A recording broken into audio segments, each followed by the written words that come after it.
Le marché de l'assurance santé est en pleine reconfiguration. Il faut dire que c'est un véritable Big Bang réglementaire pour les acteurs, entre la généralisation de la complémentaire santé en entreprise dans le cadre de l'accord national interprofessionnel ou ANI, la refonte du cahier des charges des contrats responsables ou encore la labellisation des contrats ACS, c'est-à-dire l'aide au paiement d'une complémentaire santé.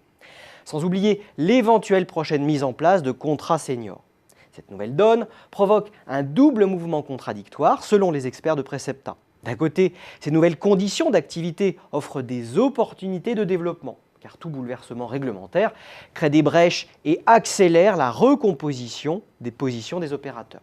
Mais de l'autre, on assiste à un nivellement du marché par le bas, aussi bien au niveau des tarifs que des garanties. En vérité, cette nouvelle donne réglementaire reconfigure les comportements des assurés et modifie le jeu concurrentiel. D'un côté, il y a les grands gagnants, d'abord les courtiers et les compagnies d'assurance, bien implantés auprès des TPE et PME, foyers de croissance du marché. Les banques assureurs et les mutuelles d'assurance sont eux bien placés pour toucher certaines cibles grâce à la connaissance de leurs clients et à leur puissance de frappe commerciale. Les experts comptables s'y positionnent également. Ils sont en effet susceptibles de tirer parti de la rupture symbolique et psychologique liée au passage de la complémentaire santé au rang de simple formalité administrative pour tout un champ d'entreprise. Cette nouvelle donne réglementaire fait aussi les victimes, comme les groupes de prévoyance et les mutuelles du Code de la mutualité.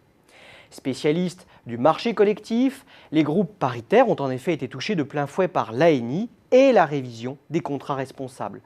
Quant au monde mutualiste, il est bousculé en profondeur par toutes les formes de resegmentation du marché.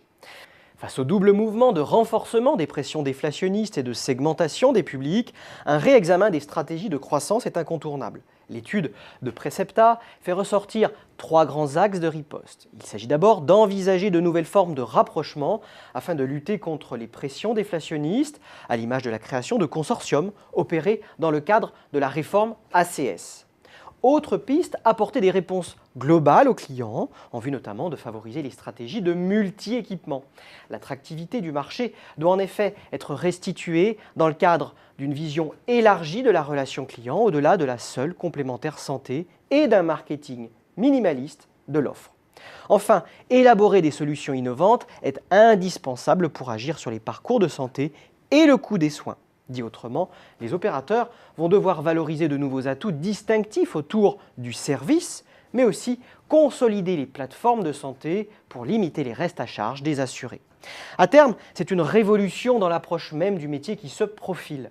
La complémentaire santé devient en effet un élément périphérique dans une offre globale de services d'accompagnement en santé.